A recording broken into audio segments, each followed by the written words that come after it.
This will only take 1 second. Testing, good. Welcome guests and students. This announcement very quickly is for students. Chef Ripert's operation team will be interviewing for externships after the presentation. I'm going to be hanging out in the back or the side here. If you have not already given me your resume, would you do so? Or find me and give it to me. And like I said, at the end, 3 operations people will be seated over there at those tables, ready to take interviews. All right. Thanks. No, I think. Thanks. Hi guys, I'm Ashley. We're here, of course, with Chef Eric Ripert. I think he needs no introduction, but I'll quickly say that he is the executive chef at Le Bernardin in Midtown. He's been there since 1991. It's won every award ever. I would say pretty exciting last year, La Liste. It was named #1 restaurant in the world. It's been on the world's 50 best for a long time. He has 3 Michelin stars there. And we'll get into all of that. 5 times it's been had a New York Times review for 4 stars, so endless success. 6 times now, sorry. Since 1986, so quite literally had 4 stars from New York Times since before many people in the room were born. Chef, we're so happy to have you. Thanks for coming. Thank you very much.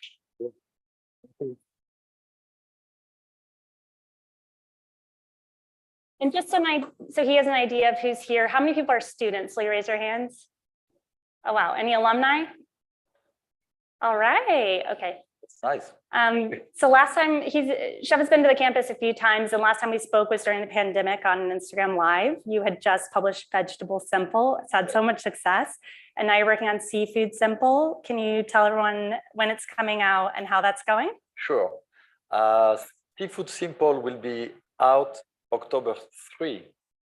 Very exciting. And I'm very excited about it. Yes, of course. How has that process been different than the first time? So Vegetable Simple was, well, we have it here actually. That book was a collection of vegetable recipes, but not really structured in terms of chapters. Although you start with some snacks and soups and you end up with some potential appetizers that can become main course. But it was mostly a book that you open and you look at pictures and recipes and like, oh, I want to do that. And then extremely, extremely simple. Seafood Simple is basically an oxymoron. Seafood is not simple. But it is simple if you buy my book, of course. To be able to cook seafood properly, you have to have the right guidance. And it's not rocket science, but you need to have a structure and you need to have the right information. And therefore, Seafood Simple is much more structured than Vegetable Simple with chapters and a lot of techniques that we are sharing. Cool. And you've been developing recipes for that, and I know you're past that now, testing and editing. Recipe development is something that students tend to get to after school. Can you tell us how you've evolved in that area and what goes into the process? In terms of creating and testing? Yes. Sure. Long time ago, when I started, by the way, in 1991 at Le Bernardin. So when I started, I was in charge of creativity, and I was not really necessarily delegating much about creativity. I was doing the job myself. And my process was, when I have a good idea, I take a piece of paper, a pen, I write my idea, and then I collect thousands of papers. And one day I sit down and I put them on a page. I eliminate 99% of them. The 1% left, I try, and out of the 1%, we select 1%. And that was my process. Mm. Inspiration came, especially because I live in New York, like all of you, and as you know, New York is a melting pot.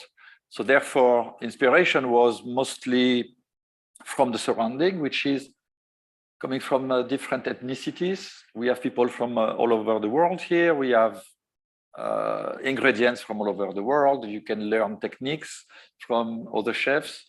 Then I had the luck to travel quite a bit, and therefore, again, brought a lot of influence from my travels.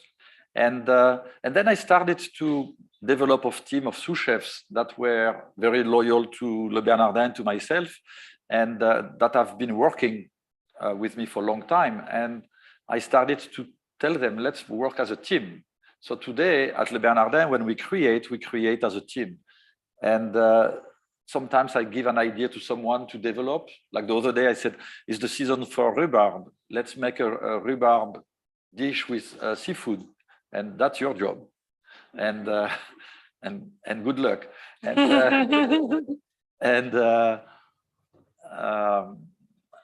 we meet with the sous chefs, we exchange ideas, they come with their own ideas, and then we try the recipes, we taste, we eat a lot, and it takes a long time to develop dishes.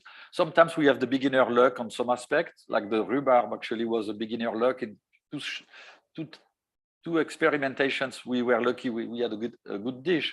Sometimes it takes 15-20 years to do a dish that we have in mind. I remember I had in mind a stuffed calamari with a Vietnamese influence, and it became the joke because I never did it for 15 years. I was like, let's try again the stuffed calamari, and we will try, and the calamari will be overcooked, or it will be raw, or the stuffing will be raw. I mean, it was a nightmare. And then finally, one day it happened. So the process is collaborative and repetitive and inspired by experience. And how is it different for the menu versus the book? So the book and the menu are very different, of course. Well, especially if you look at Vegetable Simple, Le Bernardin is a seafood restaurant, so obviously it's a big difference in between the ingredients. But for a book, we have the tendency to create recipes that are chronological in sense of appetizer, main course, and very often desserts. And the pastry chef in that case participate in a book because I'm a very lousy pastry chef. But the recipes are shared to inspire you and to teach you something. At the restaurant, I'm not teaching you anything. If you're coming to the restaurant, you are a client, you're coming to eat. So the style is very much our style, but the recipes may be extremely complex or look extremely simple, but it's about creating a food experience for our clients. So it's a bit different. We're not educating the client, we're feeding them. I can see that. And of course, the restaurant's had so much success and you have a lot of regulars. What do you think contributes to that consistent 4-star review in the New York Times and all these other awards? What's the approach to consistency? So consistency, it's something that you have to really focus on, because you cannot have a good day and then a bad day and food is awful, and then another great day, food is delicious, and then a bad day. You have to be consistent. And consistency, it's very difficult to be like this, right? In consistency, I mean, it's the most difficult. So you can tolerate a little bit, but you cannot tolerate something like that in consistency. The only way to create consistency is to invest in a team, to invest in equipment, to invest in the quality of the products, and to create systems that will allow the team to succeed and deliver an experience that is very similar, dish after dish, lunch after lunch, dinner after lunch, dinner after dinner, and day after day, 300 days a year. And what about the hospitality aspect? So the hospitality aspect, in the kitchen, we care much less than in the dining room, obviously. But the hospitality aspect is extremely important. And it's the same thing, the dining room as a team that works closely with the kitchen to understand what we are trying to achieve in terms of experience with the food. And they work in parallel, but we work together really as one. And the front of the house is trained to be consistent, again, with the quality of the service, the quality of the welcoming, the quality of the whatever has to do with the experience in a dining room. Mm-hmm. And I'm curious what words from those reviews stick with you. I'm sorry? What words from the reviews stick with you? The words that stick with me, I'm not sure about what sticks with me, because one of my mentors actually was the owner and chef of Le Bernardin before I arrived, said to me, you may in your life be lucky and have good articles and good reviews and read them. And you may also have bad articles as well. Read them once and never look at them again when they're good. If they are bad, read them every day. So I don't have too much. I'm very lucky. I don't have too much to read every day, which is good. But when we have a great review, I read it, I make sure it's accurate and it's good, and then I close and nothing sticks. But I know that the review is a great encouragement for the team, for all of us. So we celebrate. And then after we celebrate, we forget about all those awards or reviews that we're getting, and we work hard again without thinking about it. Because I think if you start to be not obsessed, but very into what you get as rewards, is a distraction. It's also a lot of stress that you're putting on yourself. And if you forget about it and you're thinking about, oh, today we are working, we are cooking, we are serving, we are creating an experience, that's much easier for all of us. Sure. And speaking of your team and the culture there, you know, Michael Asconis is here. He famously worked with you when he won Outstanding Pastry Chef, the James Beard Award.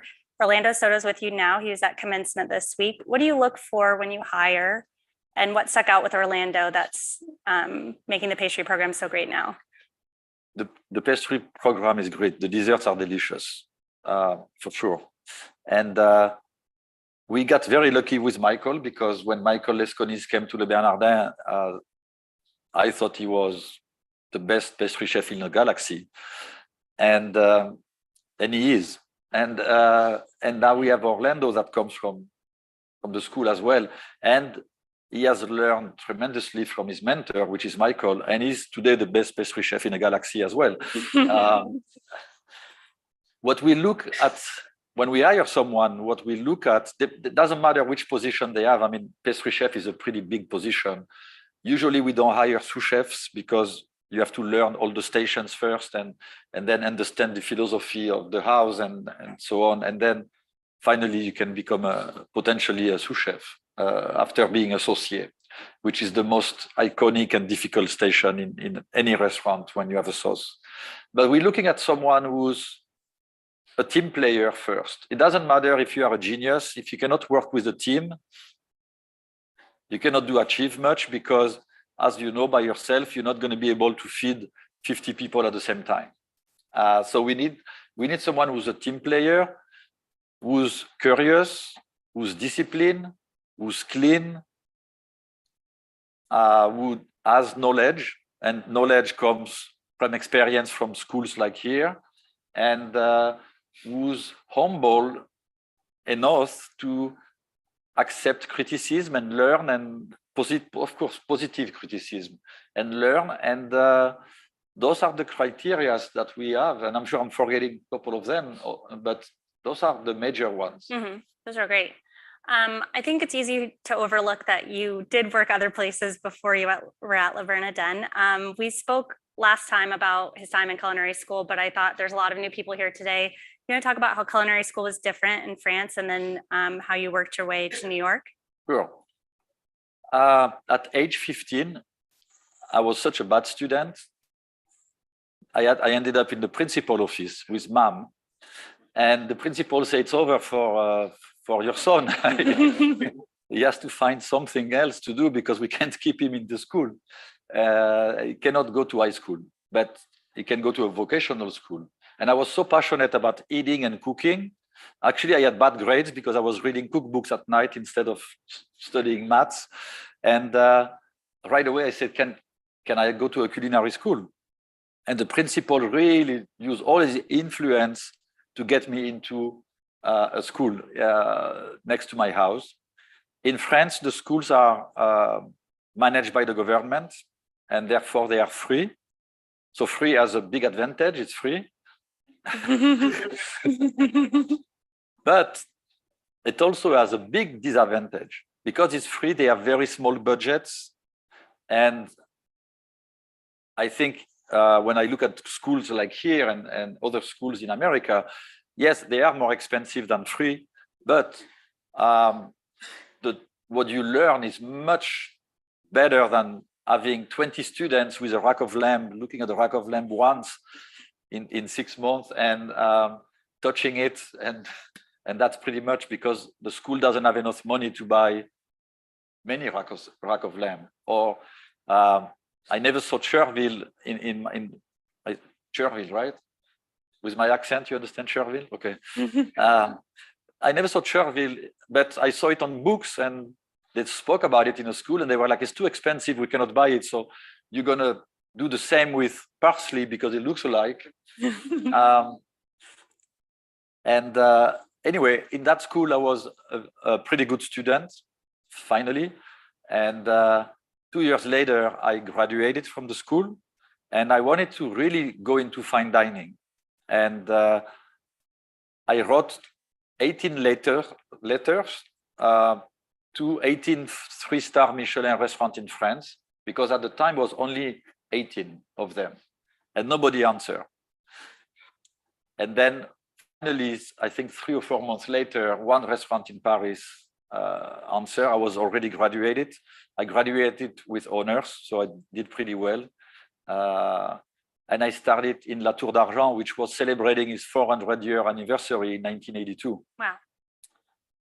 That was, and it was a 3-star Michelin, and I was very happy to be there. And I started at 8 o'clock on the morning. At 8:05, I already cut my finger, and and I was looking for band-aids. And at 10 o'clock, they asked me to go get the Cherville, and I prayed to find the Cherville because they were about to fire me. So as much as you learn in schools and you have knowledge, you have to realize that what you learn in school is really the basic. And then when you go, especially if you aim at fine dining and you're looking at restaurants like 3-star Michelin, 4-star New York Times, etc., you have to understand that it's a very different world. And I encourage you to actually visit those restaurants like us, spend a few hours or spend a day and see it. And maybe it's for you, maybe it's not for you. So anyway, in La Tour d'Argent, the restaurant was specialized in ducks, but I was in a fish station. And then after a year and a half, I wanted to leave that restaurant and go somewhere else to learn another style. And the chef told me to shut up and to stay, and he will send me when I will be ready to someone else. And he sent me to Joël Robuchon at Jamin. Joël Robuchon was considered the best chef in the world, with Frédéric Girardet in Switzerland. They were like gods. And I worked in that kitchen. I learned a lot, especially how to be quiet and humble and learn hard. And we were working in between 16 and 18 hours a day with a miserable salary. And we were saying, yes, chef, all day long. And after that, I did my military duties. After the military duties, I went back to Joël Robuchon because he was offering me the position of chef poissonnier, which is in the fish station. And I spent 2 more years with him. And I went to see him at the end of those 2 years, and I said, I would like to travel now. I want to travel the world. And he asked me where I wanted to go, and I said, Brazil. He said, absolutely not. I'm not sending you on vacation. So after that, I said Spain, and he said, but you live in the south of Spain at one point. And so I said, where do you want me to go? And he said, America. And he sent me to Washington, D.C. at the Watergate Hotel, famous for other things than the food. But Jean-Louis Paladin was the chef. He was one of the first French great chefs that came to America. He was a celebrity chef. Very difficult to start in a kitchen in Washington, D.C. when you don't speak English. And I learned English very quickly. And after that, I came to New York because Washington was very boring for a 23-year-old gentleman. And New York was partying every night here. So I worked not too far from here at David Boulet in Tribeca for a little bit. And then in 1991, I was offered the chef position at Le Bernardin, and I took the job, and the rest is history. I'm curious how you knew you were home. How I knew you were home once you were at Le Bernardin. It's very interesting because I didn't want to go to Le Bernardin, and the beginning was a bit tense with Gilbert Lecause because he called me and he said, "I have a position for you," and my chef from Washington said, "This is the deal of the century. You should do." Bonjour, Michael. I said nice things about you before you arrived. Just want you to know. And so I had a quick conversation with Gilbert Lecause, and at the end he said, "You coming tomorrow? We have breakfast." And I said, "I am not coming tomorrow, and I'm not having breakfast." And I rang up, and then my chef called me and said, "You crazy? What did you do? Why you didn't take the job?" Long story short, 3 months later, I had breakfast with Gilbert Lecause, and he said, "Why don't you come visit my kitchen? Just visit the restaurant, the kitchen, and if you like it, maybe we can talk." And I was amazed by the restaurant. I was like, "Oh, this is unbelievable." And I negotiated when I will start with Gilbert Lecause. And when I entered Le Bernardin in 1991, it was on June 10. It was 7:40 a.m. And I look at my watch because I felt something. My instinct was saying, this is not just like going to a restaurant. You are going to, I don't know, spend some time here, and it's going to be amazing. And I was right because it has been an amazing ride for me. It has been. You've been everywhere now, all over the world with Avec Eric, and of course your personal travels.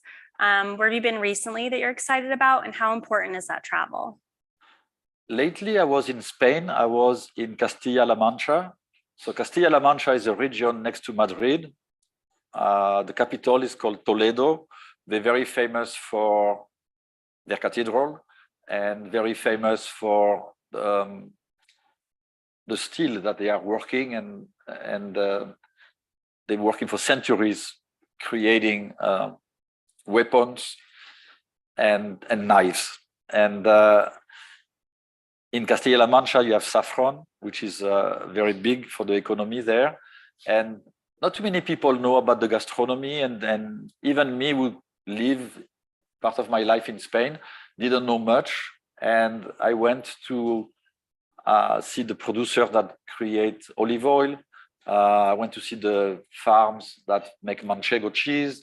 I went to eat in 3 and 2 and 1-star restaurants. I went to eat in very humble restaurants to try the best croquetas. I really spent a great week discovering a lot of things that I thought I will know, and I didn't. I had no idea how manchego is made. And when I went to the little factory, I was surprised that the outside of the manchego is not wax. I thought it was wax. It's actually mold. It's a detail, but I don't know. I think it's important to learn those things, those tiny details. Sure. Yeah. And you've been visiting purveyors here too, right? You were just in Maine? I was in Maine last week. I went to Portland. Portland has a small fish market. We buy about 40% of our fish in Portland, and they have an auction. So a lot of day boats come back, unload the shipment, and then we have a buyer who look at the different lots, and then the auction starts. It's on the computer. It's not anymore like lifting your hand and saying, "Yeah, that price." It's very quiet, but they buy the fish, and in a lot you have fish that is not so good, and then you have fish that is absolutely amazing. And when you do not negotiate the price too much with your purveyor, and when you are paying on time, you get the best product. Good advice. How have you cultivated those relationships with farmers and fishermen? I know you thanked them after your last review, and it's important to your business. Well, without good purveyors, without good farming in the farms that are in upstate New York, where we buy locally when it's the season, or even farms that are outside the state when it's the winter and when it's rough here, and without good connections with fisheries and fishermen and so on, you don't have the best products. And if you don't have the best products, it doesn't matter if you're a genius in cooking. If you start with mediocre product, you end up with a mediocre dish. If your fish stink, well, it stink. You need the very, very best. And we have created those relationships over the years, and it's a matter of us showing tremendous respect. And tremendous respect is by visiting, by staying in contact, by supporting them when they need some support. And like I mentioned before, paying the right price and not trying to get the best deal, and paying on time. And Chef, with all these things going on, how do you stay connected with the team at the restaurant day to day? And I have my witnesses here. I am at the restaurant 5 days a week. The travels, of course, allow me to not be at the restaurant, but when you look at the year, I spend probably about 10 months at the restaurant. I take a month's vacation and then 1 month of traveling probably. But out of the 10 months, I'm Monday to Friday, lunch and dinner at the restaurant. Great. Guys, I have more questions, but I know you all do too. Do we want to do a couple questions from the audience? Does anyone have any burning questions? Yes.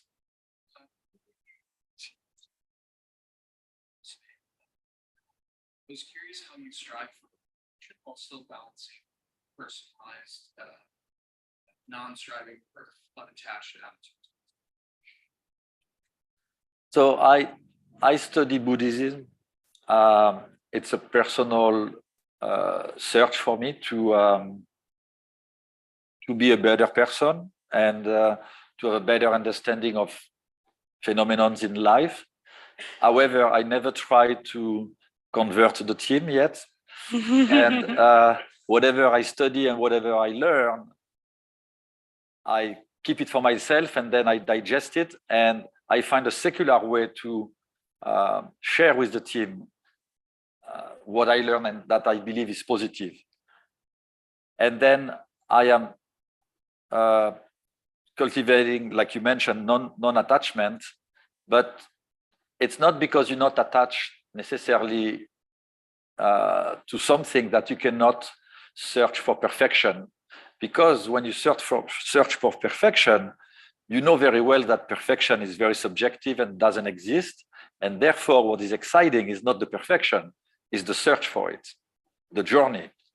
So it's no conflict in between what I'm studying and what we are doing at the restaurant. Did I answer the question? Okay, good. Yes, sir. Hi, Chef. Thank you.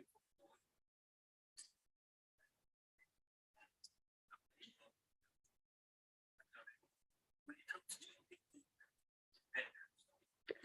after a big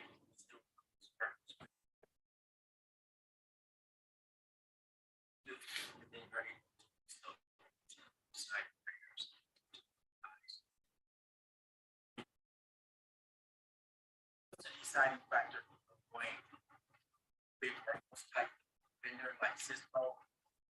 For you, how do you say we're going to look right vendors or local? What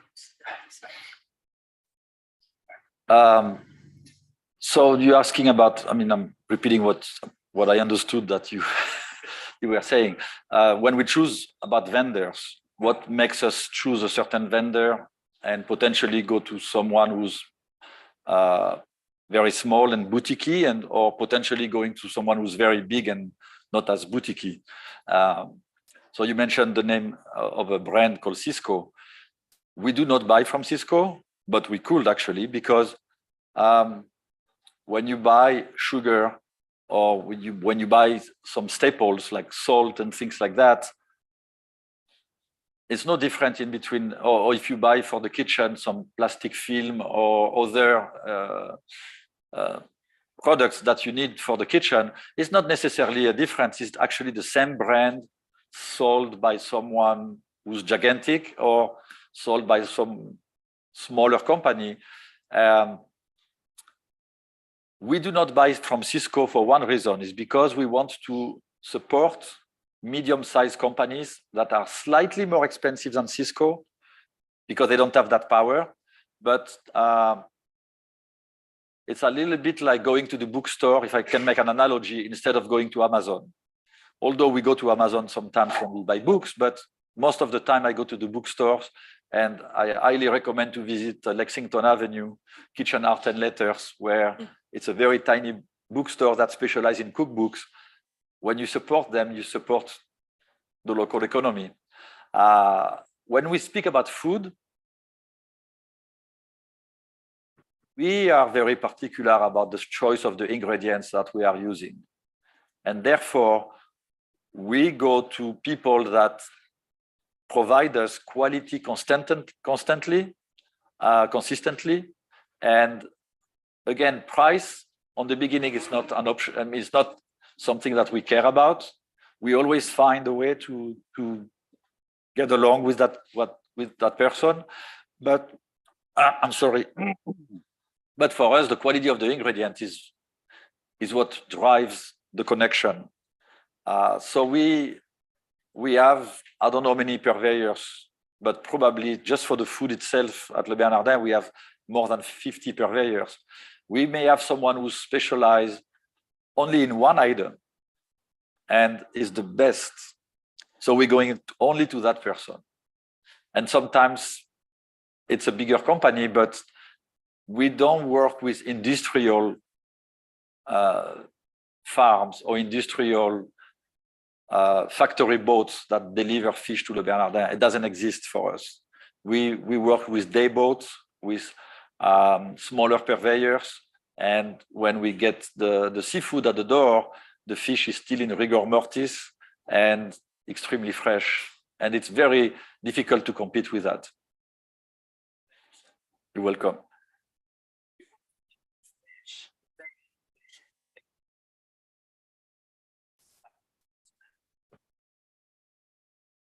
So at Le Bernardin, we have about 40 different species of seafood, different fish and shellfish. Every fish has what I call a personality, which means every fish has a characteristic that makes it very unique in a way. What I'm trying to say here is that a lobster is very different than a codfish, and a codfish is very different than a stripe, and a stripe is not a salmon, and a salmon is not a tuna. And our approach is to say, okay, what is a scallop in terms of flavors and consistency, and how does a scallop react to certain aspects of cooking, and how can we elevate the scallop, and how can we make the scallop the star of the plate? So we think about that and we discuss it. And as you know, scallops have a firm texture and they are very sweet. They have a lot of sugar content, and they're very different than a lobster or tuna. So we have to apply different techniques. It's not one fish that is very versatile in a sense. Salmon could be steamed or poached or seared or sauté or baked or grilled, but it's maybe one or two techniques that will elevate the salmon to the best. I will try to create the best salmon dish that you will eat, and we do that with every species. So therefore, at the end of the day, it's no such a thing as one fish that is very versatile. They're all unique, and we have to find the right approach to elevate them. Yes. Yes, sir. Oh, you want to ask a question, Rick? Maybe you have priority. Okay. I'm a culinary student. I wanted to know, when looking for a mentorship of someone of your caliber, what would be the best approach? And to be successful in the culinary world, what advice would you offer some of us students? Thank you. So the best approach, if you want to work at Le Bernardin, it's to speak to those ladies today. But if you're not in this class today, I mean, if you're not in this lecture that we're having, and you are somewhere else, or if you talk to someone who's in a class working right now, the best way to work with a restaurant like us is to send a resume and to try to contact someone in our team. What I recommend is to spend a day with us, or an afternoon, or a few hours with us, to see if you like what we are doing, if it's for you, and for us to see you. We're not asking you to cook necessarily, but to see how you are in the kitchen. If after 30 minutes you're leaning against the wall, the hands in the pocket, and you're yawning, it's not going to work. We bored you to death, and we need someone who's not bored by what we do. So that's really the best way to enter the door of a restaurant like us. And then, I'm sorry, the second part of the question. Yes. So the best advice to be successful in the culinary world is to be ready to work hard, to be humble and curious, and to be ready to make sacrifices at the beginning of your career.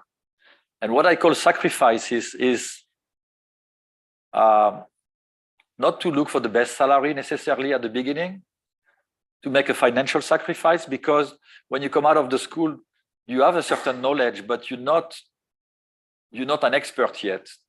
And you have to basically learn. And sometimes I see students who are coming out of schools and they make the wrong choice because they're making an extra $1 per hour in a place. And what's going to happen is that if it's not the right place, 10 years later, their salary will be average. Someone that will have made the sacrifice and would have been wise and made the right choice may have an amazing education in some restaurants, and then have actually excellent salaries, and also an enormous potential to grow and become chefs and live their dream. Living the dream means whatever you decide. When I was working in the kitchen and even in culinary school, some of my friends were like, fine dining is boring. I don't want to be in fine dining. I want to do a bistro. Some of them were thinking like me. They wanted to be in fine dining. Some of them wanted to work in other part of the industry. So your dream is what you decide. And then you have to be, again, very smart about making sure it's the right choice. And if it's not the right choice, not hesitate to change right away to go on the right path of your vision, to accomplish your vision. Thank you. Chef, I wanted to give you an opportunity to talk about another aspect of your life and career. In our commencement address Tuesday, one of the things I urged all of the graduates to do is to use their influence. And you are such a role model in using your influence, and particularly with City Harvest. We're both longtime board members of City Harvest, and you are, I'd say, the most visible face and voice, certainly in the chef community, for City Harvest. So if you could talk a little bit about that and the importance of the organization, and also, you're taking on the role of using your influence. Sure, thank you. When we feel that we have done some right things in our life and we are rewarded and we feel lucky and we feel happy about what has been accomplished, I think it's time to give back. And I have been very lucky in my life to live my dream. My dream was from age 4 to be the chef that I became today. I have a fantastic family. I have food on the table. I have a roof. I live pretty well. I live my dream in a kitchen and at a restaurant. And I live in probably the best city in the world. I mean, it's subjective, but I love New York City as much as I love to leave New York City. 3 days later, I want to come back. And New York City, as you know, it's the financial capital of the world.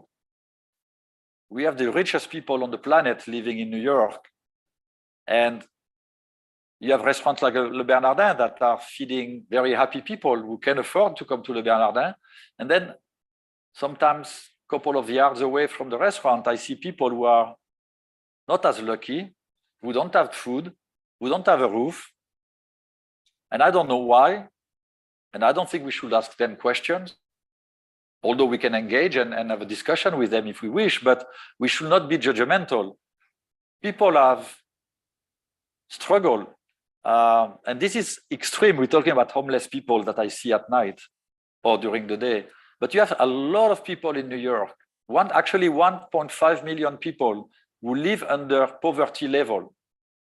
Poverty level in America is defined by someone who makes $30,000 salary and has a wife and a child. With $30,000 in New York, as you know, it's very difficult. And some people cannot put the food on the table. And 1 child out of 4 in the city doesn't know when he will have his next meal, when the schools are closed and don't have meals for the children. So when you are someone like me, who has a lot of luck, you have to think about others. You cannot just think about yourself and be selfish. And you have to find solutions to help the community in need. And it's many ways to help the communities in need. And it's many different organizations that are taking care of the health, mental health. City Harvest is specialized in rescuing food that will go to waste. I repeat, rescuing food that will go to waste. So basically fresh, nutritious food, delicious food that for XYZ reason goes to the garbage. And then you have someone there. I'm looking at the cookies. Oh, someone took the cookies here. But to be serious again, someone there is in need. So City Harvest for me makes a lot of sense. They have found a system to tap into a network that has farmers and restaurateurs and people in the food chain that sometimes have extra food, too much food that is not obviously, that has been untouched and that is perfectly proper to be consumed. They have trucks, they go pick up that food, they bring it back, and then they deliver it to 400 shelters and food pantries in New York. Then in New York, we have also some areas that are called food deserts. So those food deserts are basically areas where you find only McDonald's and Burger King. And that's it. And maybe 1 bodega. And people have food stamps and not much else. So City Harvest goes and open markets twice a week. And we have different vegetables. I was there actually a week ago, 2 weeks ago, at one of the markets in the South Bronx. And people can pick up vegetables and fruits and bring them back to their house. City Harvest has nutritional programs to teach people how to cook with those ingredients, because sometimes what we think it's easy to cook is difficult for people who have no education, for people who are coming from other countries, who have never seen a squash.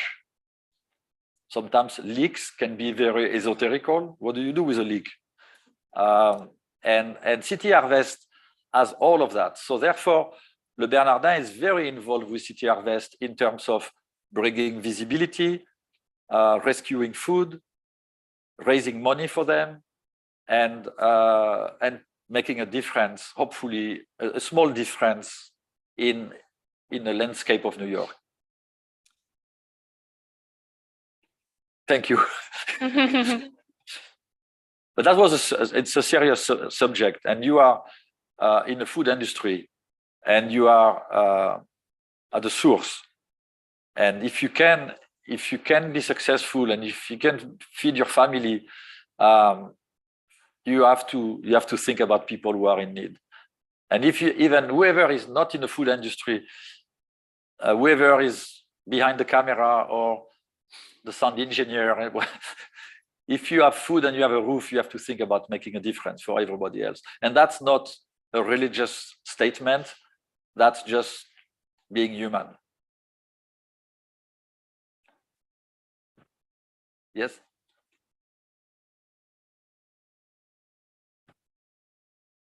I don't know if this is on. Oh, it is on. Hi, my name is Kelly. I graduated in 2020, and I really have a lot of respect for all of your success, but I wanted to know if you could speak to us about experiencing adversity, loss, failure, and how that impacted you becoming a better chef, better person. Sure.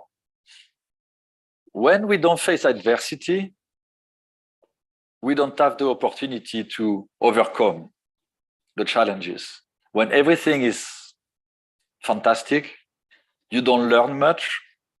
Of course, you enjoy the ride, but you cannot enjoy in life. As we know, we have good times and bad times. It's not always good times.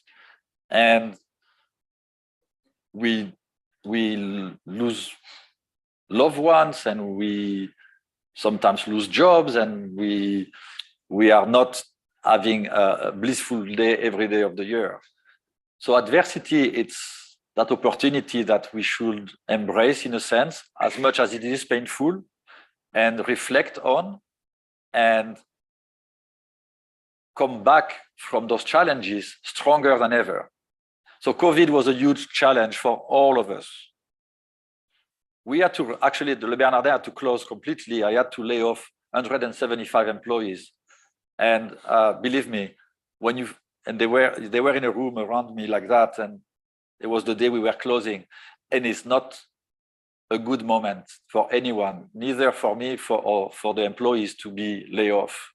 There was no choice, because COVID was I hope one in a lifetime catastrophe. And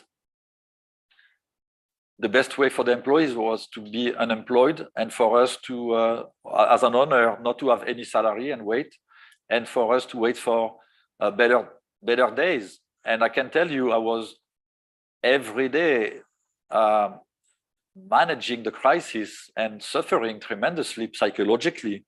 And I came out of COVID stronger than ever. I'm not ready for another COVID. It's not what I'm saying, but I have learned a lot during the crisis. So again, adversity can become a tool for you to be stronger and better. Yes? Jeff, real pleasure having you here. Could you tell us part of your routine? This industry eats up a lot of people. There are a lot of drug and alcohols and broken families. There's a lot of stress. How do you manage your daily life so that you can have a good sense of humor like you do, and it seems like you're relaxed? Oh, I'm relaxed. I mean, I could be on the line. It's 12 o'clock. I don't do the line, by the way. When you have white hair, you expedite. You're right. It's a very demanding lifestyle. Restaurants are not easy, and as you know, every day for lunch and for dinner, it's war. And we have a window to serve people. And it's a simple task, but it's the most difficult task in the world. We have to feed 50 people or 80 people or X number of people dishes that they have ordered on the front of them in a timely manner, in a clean plate, hot plate if it's supposed to be hot, cold plate if it's supposed to be cold, with delicious food. That's it. That requires a lot of energy, and it can be very stressful. And yes, our hours are not that simple. And it's very physical and it's very stressful. We need discipline. We need to discipline ourselves. And you mentioned alcohol and drugs. And I've seen a lot of guys drinking, especially the old generation when I was much younger. Today, alcohol in the kitchen is much less. Drugs took over. I think it's easier to take drugs than to drink from the bottle. But if you do drugs, you cannot perform. And if you do drugs, as you can see around you, if you have some friends who have been doing drugs, or if you have been yourself taking drugs, you know very well that you cannot perform. You cannot be at your best when you are under any kind of influence. So whoever do drugs doesn't go far in our industry. That's a fact. Then myself, my routine is very simple. I wake up every morning at 6 a.m. I meditate. I study Buddhism because it's something that is very rewarding for me. I do rituals because it's part of my religious rituals, not the ritual of drinking coffee. Then after that, I watch the news. I inform myself. Then the house wake up. So my wife and my son are up. Then I spend time with them. Then I walk through Central Park and I come to Le Bernardin. It's 10:30, 11, something like that. And then the day starts until the evening. Then after work, I go back home or I go see friends or something like that. And the weekends are sacred. Since I'm the oldest in the team, I take Saturday, Sunday to be with my family. Before I had a child, I was working on Saturdays. I worked many, many years on 6 days a week and Saturdays. And I have found a balance over the years. I have created basically a system where in my journey, I dedicate time, obviously for the restaurant and the right amount of time, and delegate to talented people also to support what we are doing. So I spent quite some time at the restaurant, but also I spent quite some time with the family. And also I spent quite some time with myself, selfishly about myself. And that model works really well. And I tell you why. Because you cannot be in this industry without spending time in a restaurant. It's not possible. You're not a restaurateur, you're not a chef, you're not a waiter, you're not a manager. You have to be there. But if you spend too much time at the restaurant, you will not be able to build a family. Who's going to give you the love that a family can give you and the support? It's unconditional. You need to dedicate time and give time to that family for them to be able to support you, for you to go to work. And then time for yourself is very important because you are in high demand. The restaurant is asking you a lot, or the hotel or wherever you work it's a lot of effort. And if you don't take care of yourself in that way, you become tired. Suddenly you don't see things the proper way. You have a distorted vision of things. And the model of family, work, and time for yourself, I think is the best model. Finding the right proportions, of course, depending of how you, I mean, some of you cannot spend as much time with yourself because you beginners in the industry, you have to work more than me, and Saturday and Sunday, you have to be at the restaurant. But that model is something that it's not like I recommend it to you, I just want you to think about it. And if you think it's a good model, then you should try with your lifestyle. When I spend time for myself, I am on top of the mountain and I see what's going on in a valley. When you are in a valley, you never see what's going on because you are in a valley. If I can make an analogy. So true. Thanks, Chef. We do want to honor your time. Thank you so much for taking it. Guys, great questions. And do look into opportunities to volunteer with City Harvest. They're shared by the school all the time. Thank you so much. Thank you very much. Thank you for coming. Appreciate it. Thank you. Thank you. May you all succeed in your life. Thank you.